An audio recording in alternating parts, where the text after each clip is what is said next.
നമ്മൾ ബൾക്കായി സാരികൾ ചെയ്തു കൊടുക്കാൻ പോവുകയാണ് അപ്സരാസിന് വേണ്ടി. അപ്പോ ഒത്തിരി സ്റ്റാഫുകൾ വേണം. നമ്മുടെ പഴയ സ്റ്റാഫുകളെ എല്ലാം വിളിക്കുന്നുണ്ട്. ശാലിനിയും വരണം. ഒന്ന് ഓർമ്മിപ്പിച്ചതാ. ഓക്കെ, ശരി. ആ കൈമളേട്ടാ, പണ്ടത്തെ പോലെ വീണ്ടും ഞാൻ വലിയ തിരക്കുള്ളവളായി മാറിയിരിക്ക. തിരക്കുണ്ടാവുന്നൊക്കെ നല്ലത് തന്നെ, പ്രത്യേകിച്ചും പ്രായമായി വരുമ്പോ. ഇരുന്നു പോയ പോക്ക. ഈ ബിസിനസ് കോൺട്രാക്ട് ഏറ്റെടുത്തത് എന്തുകൊണ്ട് നന്നായി. ചെമ്പകമംഗലത്ത് ഒരു പുതിയ ഉണർവ് വന്നതുപോലെയായി കൈമളേട്ട. നേരത്തെ പിരിഞ്ഞു നിന്ന സ്റ്റാഫുകളിൽ നിന്ന് ഒരു 25 പേരെ ഞാനിങ്ങ് തിരിച്ചെടുക്കുക. വർക്ക് ലോഡ് അനുസരിച്ച് കൂട്ടണമെങ്കിൽ കൂട്ടാം, കുറയ്ക്കണമെങ്കിൽ കുറയ്ക്കുകയും ചെയ്യും. പുതിയ മെഷീൻസ് ഒക്കെ വേണം. അതിനൊക്കെ ഞാൻ ഓർഡർ കൊടുത്തു. ഹാ, പണം കുറെ ചെലവായി. ചെലവാവട്ടെ, തിരിച്ചു കിട്ടുന്നതല്ലേ. ഹാ, കൈമളേട്ടൻ എന്താ മിണ്ടാതിരിക്കുന്നേ? ഞാനെന്ത് പ്രത്യേകിച്ച് മിണ്ടാനാ? ഇതൊക്കെ ബിസിനസ് അല്ലേ, നടക്കട്ടെ. കൈമളേട്ടന്റെ ഈ മറുപടിയിലുണ്ട് ഇതിനോടുള്ള അനിഷ്ടം. ഹാ, ഞാനും അരിയാഹാരം തന്നെയാ കഴിക്കുന്നത്. ഞാനൊരു നേരം ഗോതമ്പാ കഴിക്കുന്നത്. ആ വ്യത്യാസം കാണും. ഞാൻ പറഞ്ഞത് എനിക്ക് മനസ്സിലാവുന്നുണ്ട്. ഈ അകൽച്ച. മരുമകളിപ്പ ഇവിടെ ഇല്ലല്ലോ. എനിക്ക് വെറും മരുമകളാ, നിനക്കങ്ങനല്ല, മകളാ. മകൾ, അത് മറക്കരുത്. കൈമളേട്ട, ഞാൻ പറയുന്നത്. അമ്മേ, നമ്മൾ എടുക്കാൻ പോകുന്ന സ്റ്റാഫുകളെല്ലാം വിളിച്ച് വിവരം അറിയിച്ചോ? ചിലരോടുകൂടി പറയാനുണ്ട് മോളെ. ദിവസങ്ങൾ ഈ അടുക്കുക, എല്ലാം വളരെ പെട്ടെന്ന് ചെയ്യണം. എനിക്ക് പഴയതുപോലെ ഇതിനൊന്നും അങ്ങനെ ഓടി നടക്കാനൊന്നും പറ്റില്ല. വയ്യ, അത് തന്നെയാ. പിന്നെ ദേ, നിന്നെ ഒരാളെ കണ്ടിട്ടാ ഞാനിത് ഏറ്റെടുത്തത്. നീ തന്നെ എല്ലാം ചെയ്യണം. നിന്നെ ഞാനിതിന്റെ ചുമതലകളെല്ലാം ഏൽപ്പിക്കുക. അമ്മ എന്ത് ഉത്തരവാദിത്തങ്ങൾ തന്നാലും ഞാനത് സന്തോഷത്തോടെ ചെയ്യും. എന്ത് ചെയ്യണം, എങ്ങനെ ചെയ്യണമെന്നൊക്കെ അമ്മയൊന്ന് പറഞ്ഞു തന്നാ മാത്രം മതി. ബാക്കിയെല്ലാം ഞാൻ ചെയ്തോളാം. അതൊക്കെ ഞാൻ പറഞ്ഞു തരാം. നീ എന്റെ കൂടെ ഒന്ന് നിന്ന് തന്നാ മതി.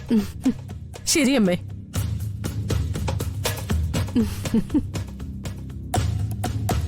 അച്ഛനെന്താ ഇങ്ങനെ മുനിയെ പോലിരിക്കുന്നേ? ആ, കാട് കയറാൻ പോവുക. വയസ്സായില്ലേ?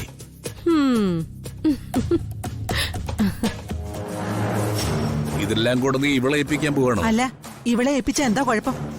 കുഴപ്പമുണ്ടോന്ന് ചോദിച്ചാ, ഈയിടെയായിട്ട് അവൾ ഒന്നിനൊരു താല്പര്യം കാണിക്കാൻ നടന്നവളാ.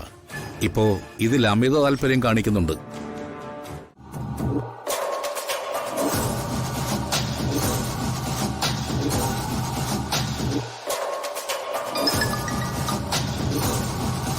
ഹലോ. ഹലോ, ഇത് ഞാന് ചെമ്പകമംഗലത്തുനിന്ന് സാവിത്രി. മനസ്സിലായി മേഡം. മേഡം പറയൂ.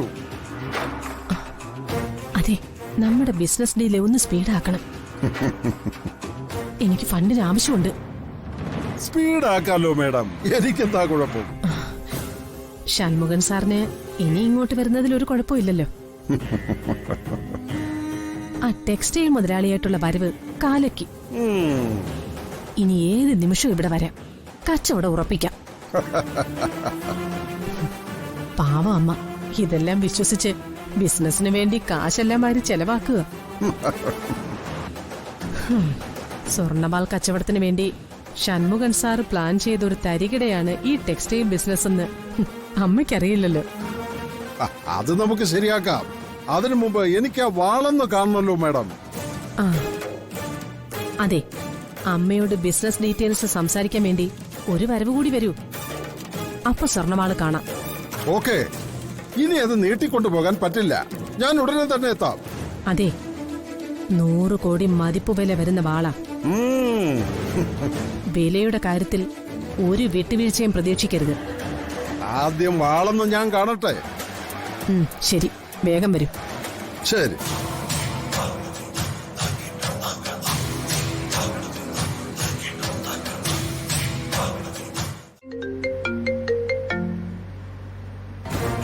ആ, ഇന്ദ്രേശി പറയേ. ആ, സഹിറ ഓഫീസിലാണോ? അല്ല, പുറത്താണ്. ആ, പിന്നെ ഞാൻ വിളിച്ചതേ, മൈഥിലിയുടെ കുഞ്ഞിനെ കുറിച്ചുള്ള എന്തെങ്കിലും വിവരം കിട്ടിയോന്ന് അറിയാനാ. ഇതുവരെയൊന്നും അറിഞ്ഞിട്ടില്ല ഇന്ദ്രേശി. ഞാനൊന്ന് അന്വേഷിച്ചിട്ട് വിവരം പറയാം. ശരി സഹീറ. ശരി.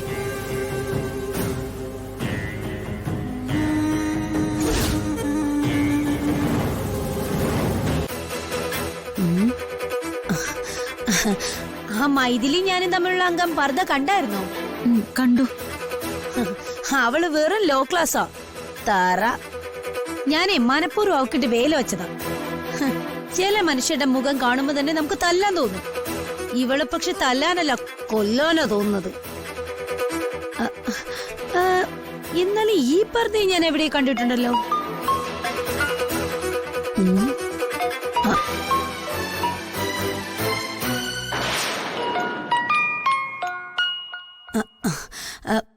ഹലോ മാഡം, ഞാൻ ഏൽപ്പിച്ച ജോലി വല്ലതും നിങ്ങൾ ചെയ്യുന്നുണ്ടോ? പിന്നെ ഞാൻ അതിന്റെ അന്വേഷണത്തിലല്ലേ മാഡം. ആ കുഞ്ഞിനെ പറ്റിയുള്ള എന്തെങ്കിലും വിവരം ആ മൈഥിലിയിൽ നിന്ന് കിട്ടിയോ? അതറിയാനാ ഞാൻ വിളിച്ചത്.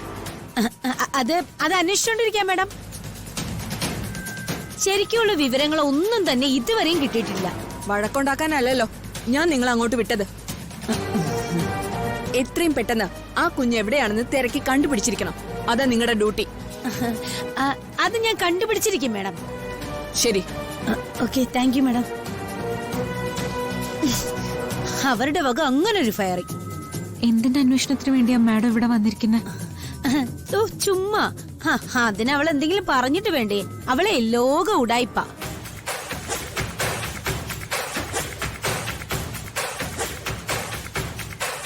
ഇവർക്ക് അതിനെപ്പറ്റി ഒന്നും അറിയില്ല.